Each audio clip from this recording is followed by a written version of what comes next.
Hay casos donde se habla de alucinaciones, delirios, perder cierto contacto con la realidad o quizá perversidad, lugares malditos, algún rincón del mundo donde habitan espíritus malignos que se pueden alojar hasta en la mente del ser humano. Viajemos al año 1984, número 408 de la calle Hacienda del Vejil de la colonia Jardines, en Querétaro. Claudia Mijango Zarzac, asesina y exconvicta mexicana, condenada en 1990 por 3 cargos de felicidio, mató a puñaladas a sus 3 hijos mientras dormían la madrugada del 24 de abril de 1984, declarando que fue obligada por una entidad diabólica que la poseía. Claudia nació el 26 de mayo de 1956 en la ciudad de Mazatlán, Sinaloa. Sus hijos, Ana Belén, Claudia María y Alfredo Antonio, el padre de los niños, Alfredo Castaños Gutiérrez. Claudia era la menor de 7 hermanos. Era una niña sociable, rebelde y poco entregada en la escuela. Su familia era de clase media y en su juventud fue nombrada reina de belleza en Mazatlán, Sinaloa. A la edad de 19 años conoció a Alfredo Castaños, con quien se casó 2 años después y tuvieron 3 hijos. Después de la muerte de sus padres, la familia heredó una cantidad considerable de dinero y se mudó a la ciudad de Querétaro, México. Los niños fueron matriculados en la escuela católica Colegio Fray Luis de León, donde Claudia trabajaba como profesora de catecismo. Más tarde abriría una tienda de ropa en el centro. A fines de la época de los 80, Claudia y su esposo comenzaron a desarrollar problemas maritales. Claudia comenzó a mostrar signos de inestabilidad emocional según familiares y amigos. En su primer noche de bodas tuvo su primer episodio de agresividad, salió corriendo por el pasillo del hotel. En el año 1982 persiguió a su esposo con un machete y en otra ocasión lo agredió con unas tijeras en la cabeza.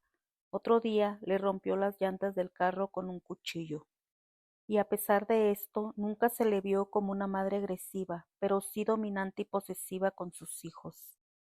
La pareja empezó a asistir a terapia matrimonial con el doctor Jaime Flores. El doctor afirmó que la aparente lucha de poder era irreconciliable. Y a partir de 1988, Claudia empezó a tener crisis más graves. Empezó a decir que le aventaban brujería a su casa y que sus vecinos le aventaban pájaros muertos para hacerle daño. En una ocasión, su hija mayor, Claudia María, le pidió permiso para quedarse en la casa de una amiga, pero en la madrugada fue por ella reclamándole a los padres que por qué se la querían robar. Era cariñosa con sus hijos y amable con sus vecinos, pero algunas veces mostraba actitudes extrañas, aunque no violentas. Claudia se obsesionó con un sacerdote llamado Ramón, otro profesor del colegio donde ella también daba clases de catecismo. El padre Ramón era un hombre de 1,90, ojos azules y guapo, y obviamente para el padre Ramón tampoco ella pasó desapercibida y entonces comenzaron a tener un romance. Esto llega a oídos del director de la escuela, el padre Rigoberto, que tiene que intervenir y cita al padre Ramón y también cita a Alfredo Castaños para hablar de la situación que se estaba viviendo en ese momento y por las cuestiones tanto de la escuela como de los votos y de la situación tan incómoda. El padre Ramón decide terminar la relación. Era el 23 de abril de 1989. Alfredo Castaños Gutiérrez recogió a sus hijos de una kermés de la escuela y los llevó a la casa de Claudia. Ahí, Castaños y Claudia entablaron una discusión donde le reclama sobre el padre Ramón, pero Claudia no tuvo ni el más mínimo reparo en reconocer que efectivamente tenía un romance con el padre Ramón. Alfredo le manifestó su deseo de reavivar su relación. Furiosa, Claudia defendió al padre Ramón y rechazó a Castaños. Antes de irse, Alfredo, Claudia lo amenazó diciéndole: «Lo lamentarás». Después de cerrar la puerta detrás de él, Claudia subió las escaleras para arropar a sus hijos en la cama y se fue a dormir. Unas horas más tarde, 24 de abril, alrededor de las 4 de la mañana, Claudia se despierta con fuertes dolores de cabeza. Llama desesperada a su amiga Verónica. Dijo que Mazatlán había desaparecido y que todo Querétaro era un espíritu. Verónica le pide que se calme y promete venir más tarde. Tras la llamada, Claudia se levanta de la cama, se viste y va a la cocina y toma 3 cuchillos, mientras sus hijos aún dormían. Cerca de las 5 de la mañana, Claudia despierta a su hijo Alfredo y lo ataca con el cuchillo, recostándose en su cama, le agarra la mano izquierda y se la amputó por completo. Alfredo gritó y despierta a su hermana mayor. Claudia María entra en la habitación y le suplica a su madre que se detenga. Claudia cambia de cuchillo, corre sobre su hija mayor y la apuñala 6 veces. Herida, Claudia María logra salir de la habitación y le suplica a su madre por clemencia. Los gritos despiertan a los vecinos. Claudia toma el tercer cuchillo y apuñala a Ana Belén en el corazón. Claudia corre escaleras abajo en busca de Claudia María, quien se había desmayado en el piso del comedor, y la apuñala nuevamente. Luego la arrastra escaleras arriba y coloca su cuerpo sin vida en el dormitorio principal. Cuando Verónica Vázquez llega a la casa alrededor de las 8 de la mañana, la escena es horrorosa. Las paredes manchadas de sangre y en las escaleras el cuerpo de Alfredo Antonio. Aquello era una escena brutal. Según relata Verónica, en ese momento llama al esposo de Claudia y avisó a las autoridades. Cuando llegaron los peritos, se encontraron con imágenes perturbantes y aquello era aterrador. La casa estaba bañada de sangre, las escaleras, recámara y baño. Las autoridades confirmaron que en el lugar se encontraban 10 litros de sangre regada por toda la casa. En la esquina, sobre un sillón, había 2 cuchillos de cocina, uno de 40 centímetros y el otro de 33 centímetros, con cachas de madera color café, perfectamente limpios.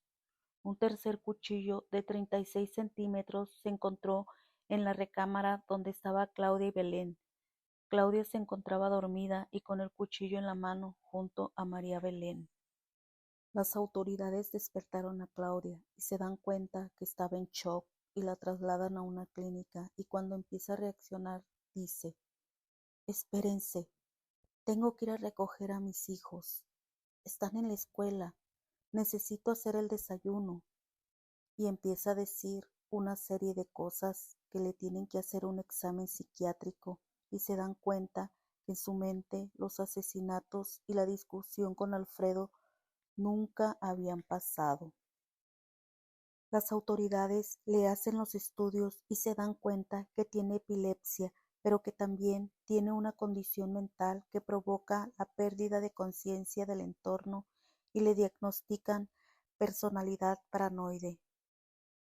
Y en medio de todo esto tuvo un episodio psicótico donde comete los asesinatos. El juicio no lo pudieron determinar como un asesinato doloso por su condición psicológica, así que determinan que fue un asesinato psicológico. Claudia estuvo presa durante buena parte de su reclusión en el Centro Penal de Tepepán en Xochimilco. Se encontraba en el sector psiquiátrico de la cárcel sin recibir visitas. La prensa de Querétaro la bautizó como la hiena de Querétaro porque hay testimonios de que cuando la estaban cuestionando sobre los asesinatos se reía nerviosamente y repetía una y otra vez que los crímenes habían sido ocasionados porque lo habían ordenado las voces que tenía en la cabeza, que le decían que sus hijos eran unos demonios. Cuando la siguen interrogando, ella se ríe y con una mirada de no entender qué estaba pasando, no entendía la magnitud de lo que había hecho. Hizo un diario, según las autoridades, donde anotaba sus pensamientos y en algunas partes hablaba de su estado mental y la forma que era retratada por los medios de comunicación. Y en este diario hizo referencia de sus hijos. pero muy brevemente. Claudia Mijangos, alias La Hiena, fue liberada del área de psiquiatría en el reclusorio de Tepepán de la Ciudad de México el 24 de abril del 2019. Se ve a una mujer de aproximadamente 66 años, con cabello rojo despeinada, una mujer robusta, alta, de tez blanca y en compañía de sus abogados. Ella se sube a un Mazda donde se marchó con dos mujeres que se presume eran sus sobrinas. Hay muchas historias de lo que pasó después de esto, pero simples especulaciones. Durante años, la casa donde ocurrieron los crímenes fue escenario de rituales satánicos, hasta que finalmente las autoridades tomaron acción y cerraron completamente la vivienda. Cuentan algunos vecinos que todavía se escuchan los llantos y gritos de los niños.